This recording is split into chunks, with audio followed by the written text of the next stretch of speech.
welcome back to BellaVet, and yeah, today's topic is going to be all about something that a lot of people have been doing this year, and that is adopting a quarantine puppy. And more specifically, today's video is about rescuing a dog of any age, so let's get started. Before even walking into a shelter, there are some things that you should consider, and first things first is to consider what age you want your new dog to be. And there are of course lots of options. They're generally in 3 categories: if you want like a puppy or a really young dog, if you want a middle-aged dog, or if you want to adopt a senior pet. And there are pros and cons to each stage. You know, with puppies, you get to have a lot more control over their training, over their socialization, but you do have to go through puppyhood, and that can be a lot of sleepless nights. That can involve potty training, things like that. With a middle-aged dog, or I adopted a middle-aged dog. I did so because I was in vet school and I just didn't have time to do the whole puppyhood thing. You know, I was like, I need to get 8 hours sleep, and I can't, you know, be woken up in the middle of the night with a puppy crying in its crate or something like that. So I adopted a middle-aged dog. I still had to crate train her. I still had to train her for other things. But potty training her in my house took like not even 5 days. You know, crate training maybe took a week or 2, and everything else, she's a very smart pup, and it all kind of came with ease. And so that is the, you know, benefit to middle-aged dog. Some mid-aged dogs may already have some health concerns, but usually that's pretty minimal. So, my favorite is adopting a dog somewhere in the middle. And then there are also, you know, senior pets. A lot of people don't consider senior pets. Senior pets, they may, you know, they've had another life before they met you. They may have, you know, been with someone who was elderly and, you know, just couldn't take care of their dog anymore. Maybe they passed away. They could have, you know, been homed and the home just didn't work out, and, you know, they need to find a new one. And so with these guys, sometimes they do have quite a few health concerns. And so that, I always tell people the most expensive years in a dog's life are the beginning and the last couple of years. And so there may be, you know, some increased vet costs, but if, you know, you're looking to do some good and just kind of support a senior through their golden years, you know, that's one of my favorite things to see, is to see people, you know, adopt senior dogs, and you know, because so easily they can be looked over at the shelter. And throughout this video, I'll be posting lots of links in the down bar for places to adopt senior pets, or some of the things that I talk about, that, you know, some of the products you can buy online. I'll have that all listed below. And the next big topic you should consider, you know, before walking into the shelter is, you know, have you considered a breed? Are you looking for a specific breed? There are a lot of purebred rescues online, but if you're going to your local humane society or a rescue group, they may have mixes of dogs, you know, and those would all come with different varying energy levels. With my dog, I knew that I wanted a dog that still had enough energy to get excited to go on WALKs, because if I say the word, she's right below the camera and she'll knock it over. But, you know, I also wanted a dog that wasn't bouncing off the walls 24/7. Like I said, I was a vet student when I adopted her, and I was like, I need to get my studying done. I've got a schedule, and I really want her to fit into that. And so that's what I was looking for. But some people like to do triathlons, or like to do marathons, or like to go hiking all the time, and, you know, they should consider maybe a more high energy dog than that. Or if, you know, you don't have a very high energy lifestyle and you just want a kiddo who's gonna chill on the couch with you, you know, all of these things are something to consider. Next factor, do you want a boy or do you want a girl? I have had both throughout my lifetime growing up. I feel pretty neutral about, you know, picking one or the other. Most recently, for the dog that I adopted as an adult, I adopted a girl, and I love it, and, you know, it really just depends on what your preference is. My next really big tip that I think a lot of people overlook is consider fostering. There are a ton of reasons why you should consider fostering. And even if you don't end up doing the fostering thing, another important question to ask the rescue is say like, hey, did this animal get fostered? If they did, how did they do at their foster home? You know, was there any struggles that what they had? How would they describe their temperament? Things like that. The rescue group that I got my dog from, they actually required me to foster her for 1 week prior to signing her adoption papers. And I really love that model because my roommate had 3 cats at the time, and there was this thing of, you know, hey, I really want to adopt a dog. And she said, yeah, that's great. I'm totally down with you doing that. They just have to get along well with my cats, because if they don't, you know, that can be an issue of safety, and like the cats were here first, you know, they get veto power. And so I got to foster her for a week, and she did great with the cats, but sometimes it takes more than a day. Like my second roommate, you know, when the first one graduated, she came in and she said, hey, I've got a cat. And I said, that's totally fine. My dog does great with cats. She just lived with 3, like, come on in. And then my dog spent the first 3 days chasing her around the apartment, and I was so embarrassed. I was like, I swear she was good with cats. I don't know what this is. But if something similar happened to you, let's say you brought this new dog into the house, and the dog, you know, and the cat maybe didn't get along for the first, you know, 2-3 days, and then after that, at least with my dog, she totally forgot the cat's existence after the 3rd day. And it was never an issue of safety, but it was an issue of, you know, are they going to get along? Is this going to be a livable environment for both of them, stress-free? And, you know, after, sometimes it takes a couple days for everybody to get adjusted and to kind of come to terms with things. And sometimes, you know, animals need more than just a meet and greet. And so I really love the model of fostering for a week prior to adoption, just to really see how they fit into your life. And you can also consider fostering for a longer period. A bunch of rescues need foster homes. It's almost a consistent need. And it's a really amazing process. It's super rewarding. The rescue will take care of a lot of the financial, you know, part of it. And then that also gives you ample time to either help a dog, you know, feel comfortable and relaxed and ready for their forever home, or for you to turn into their forever home. And so it's something that I think a lot of people don't consider, and maybe they should. And once you bring that quarantine puppy or quarantine dog home, you know, it's COVID, and hopefully things will be starting to loosen up soon. But, you know, separation anxiety can be a huge thing. And as a vet, I predict that it will be a huge thing coming in the next few months. And you can do some things to help avoid it or help soften it just from the get-go. You know, a lot of people are home all the time because of COVID or because of work from home.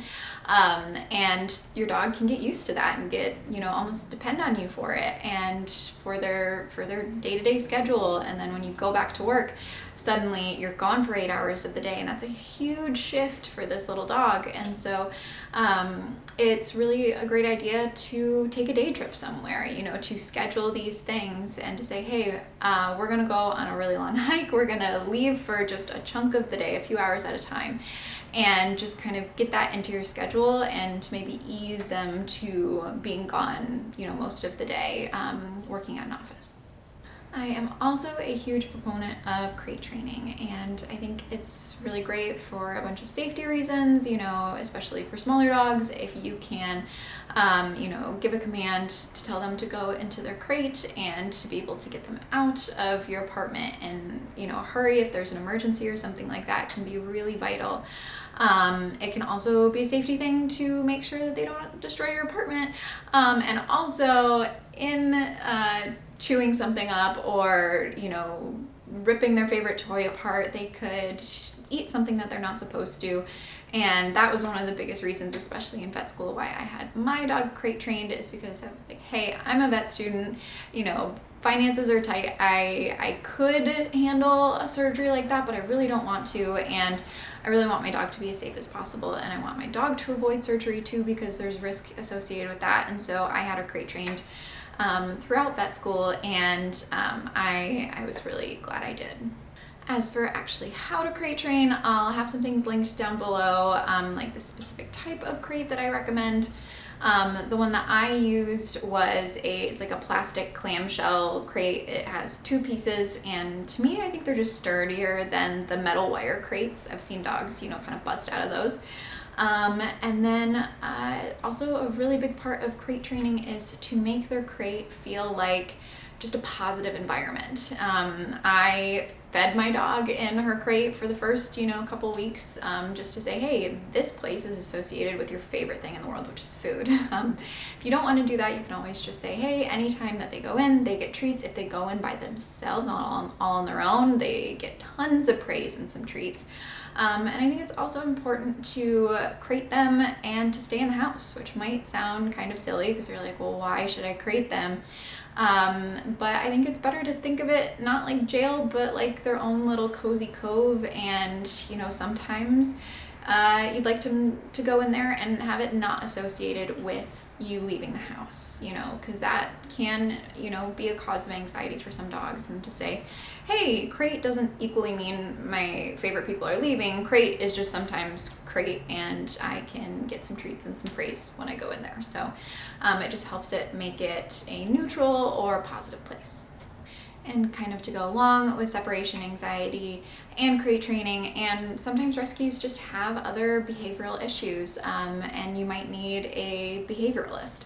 And that's a veterinarian that goes to vet school and then does an internship and residency specializing in behavior. And I'll put a link down below of a website where you can locate a behavioralist in your state. Another big thing to consider is taking your dog to training classes. And while puppy classes I think are a must, as long as you're fully vaccinated, and that goes with any age. I think, going to training classes for any age is really important. A lot of these dogs, might not have the best manners, or they might not know how to heel on a walk. Or my biggest thing is it's so important that your dog have good recall skills if they ever get off your leash, if you ever lose control of them, if you're ever in an emergency, saying one word and having them take you super seriously and, about face come back to you, come when called, is huge. And so training classes can be super helpful with that. And the next topic I wanted to talk to you guys about is something I like to call baggage. And that is, I talked about earlier, some dogs through no fault of their own might have some behavioral issues, and they might be fearful of men or women, or they might not get along well with cats, or my dog doesn't get along very well with other dogs. For her, it's usually a 50-50 shot of, is this going to go well? Is she going to get growly? I can't always predict what it is, and so I'm very careful with her around other dogs and kind of that initial meet and greet. And, some of them might bark a ton, some of them may be aggressive. They may be aggressive in only certain situations, like food aggression. They might be the nicest dog in the world, but if someone were to try to remove their food while they're eating it, they might get really aggressive. And, all of these things can be worked on with a trainer or behavioralist. Some of them, you may be able to change, and some of them you may not be. And so kind of thinking about your lifestyle and which one of those things, are okay and fit into your lifestyle, and which ones maybe don't.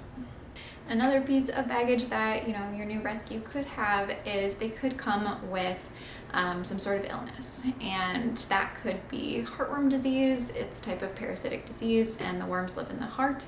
It is something that is treatable, but it is something that the treatment can be long and expensive. And also something to keep in mind is if you're getting your new rescue heartworm tested, which I absolutely recommend, it usually takes about 3 tests, about 6 months apart, to truly believe that they are heartworm negative, and I'll get into that in a little bit. But some of these dogs may have allergies, some of them may have, a bigger problem like epilepsy, or they may have seizures from time to time. They could have a heart condition or something that's a bit more of a chronic illness like diabetes, especially with your older dogs. These are all things that could happen. Or even with your younger dogs, just having a dog, they could develop something like that throughout their lifetime. And so just kind of putting thought into those things, and if that works into your lifestyle, if that works into your financial plan, all of that. So next up is one of my favorite things to talk about, and that is your first trip to the pet store. Like I said earlier, a crate is a really great thing to get. I like the plastic clamshell kind. I will put a link down below as to what I'm talking about. And then there are other things that you might want to consider. Obviously, you need food and water bowls, and a lot of rescues, mine included, as you can hear her drinking water in the background. She also eats food very, very fast.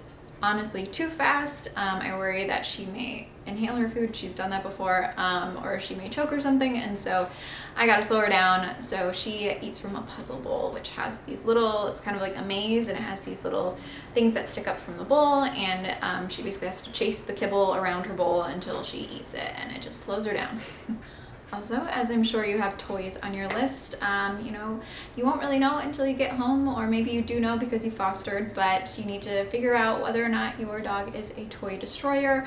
It's not always a bad thing, but if destroying toys turns into eating their little ripped up bits, that could be a surgical emergency that we want to avoid. So I've linked down some of my favorite toys below, some really, really tough, like soft squeaky toys, and my favorite bone.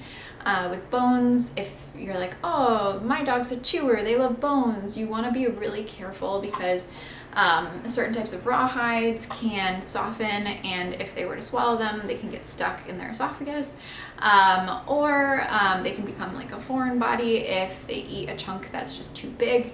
And then there are certain like true bones, or the really, really hard plastic bones that might just be too hard for them and too hard for their teeth.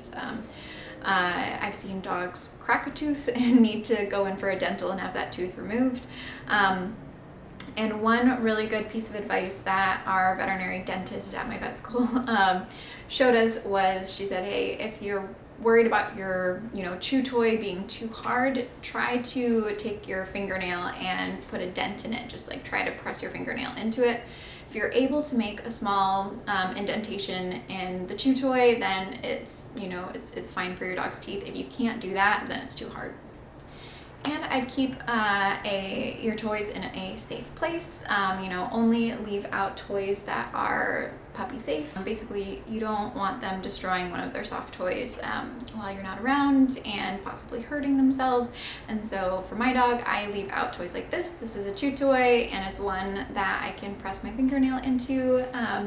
And then I also have this guy, it's her tug-of-war toy, and it's nice and bendy, and I can, you know, indent my fingernail into it, but she does not eat these, so I feel comfortable leaving them out for her. So next up, let's talk about food. And food is a very hot topic. A lot of people have a lot of differing opinions on it, but my goal is to have your pet's best interest and health in mind, and to give you the safest options.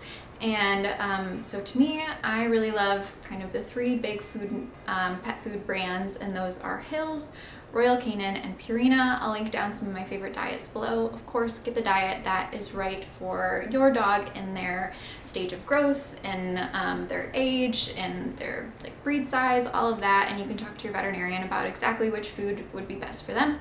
But I've linked kind of some of the most common ones below. And I, at the moment, would avoid raw foods. There's just a lot of safety concerns with them. They can be really upsetting to the GI tract as far as like vomiting, diarrhea, things like that go.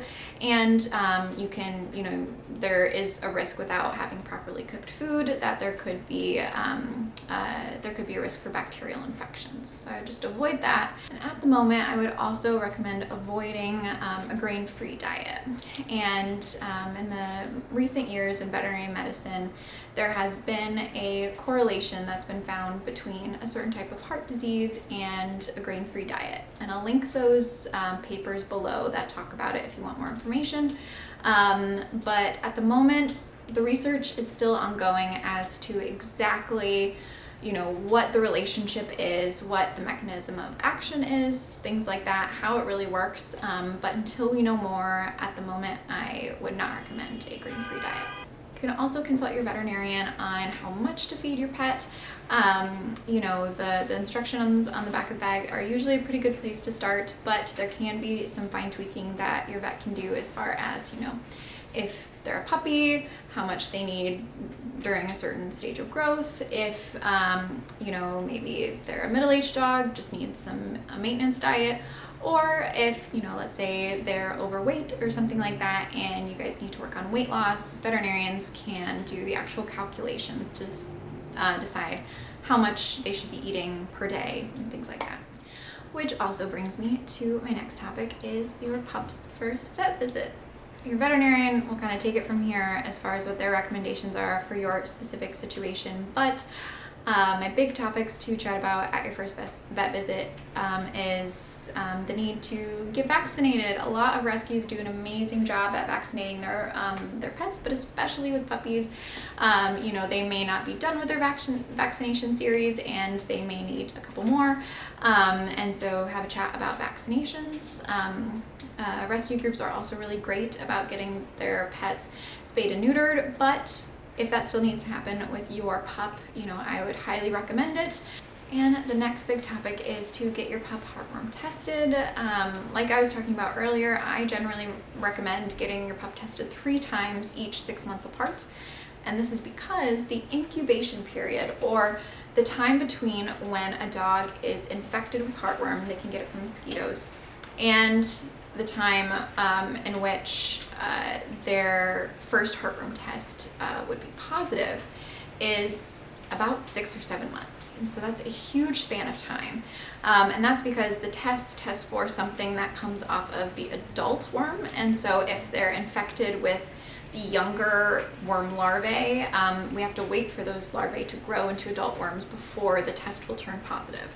And because that's such a long period of time, it's pretty easy to get that first test, have it be negative, and be like, oh, we're good to go, you know, all done. And that's actually what happened with my dog. Her first test was negative, her second one was positive, and we assumed that she was infected with heartworm before she got rescued and before she was put on preventatives. And if your pup does turn up heartworm positive, it is something that is treatable. The treatment is pretty long. It takes several months and it can be expensive, but I'll be sure to do a video on that one pretty soon. And huge recommendation is to get your pup on flea, tick, and heartworm preventatives. Fleas and ticks, besides being icky, they can carry a lot of diseases, a lot of parasites, and as far as if you like to take your dog outside, even if you don't, mosquitoes can come inside, and so heartworm is a huge thing to prevent. And I always like to say an ounce of prevention is worth a pound of cure. And I believe someone recently did the calculation for a certain type of heartworm preventative, and that you can prevent heartworm for, I think, somewhere around 7 years for the cost of treating it once. And so it really is within your best financial interest to keep your pet on heartworm preventative year round, to avoid having to have them go through heartworm treatment, and financially for yourself. My last topic for you guys is pet insurance. It is something that is absolutely amazing. It is something that is becoming more and more common, and as a veterinarian, I absolutely love that it's becoming more and more common, because we never know when an emergency is going to happen. We never know when our pet's life might be in danger or when they might need a life-saving surgery, and those things can be extremely expensive. You know, I started my career in emergency medicine. I had to have these conversations with people all the time, and I absolutely felt a huge amount of relief when they were like, yep, my pet's insured, do whatever you gotta do, give them the best level of care you can. And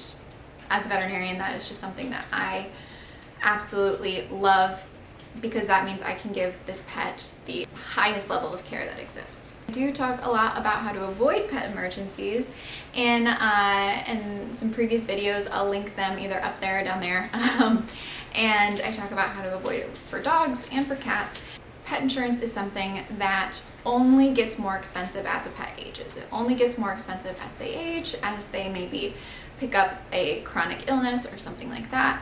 And so it will never be less expensive than it is right now, whether you have a puppy or a 7-year-old dog. And so I would highly recommend getting pet insurance right now.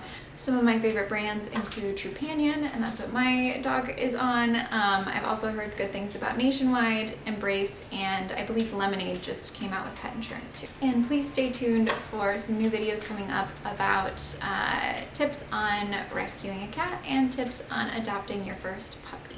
And that's it. That's all I have for you guys today. I hope you guys enjoyed this video. I hope you learned something. If you did, please be sure to like and subscribe and to turn on the notification bell so that you never miss a video. And yeah, see you next time. Bye.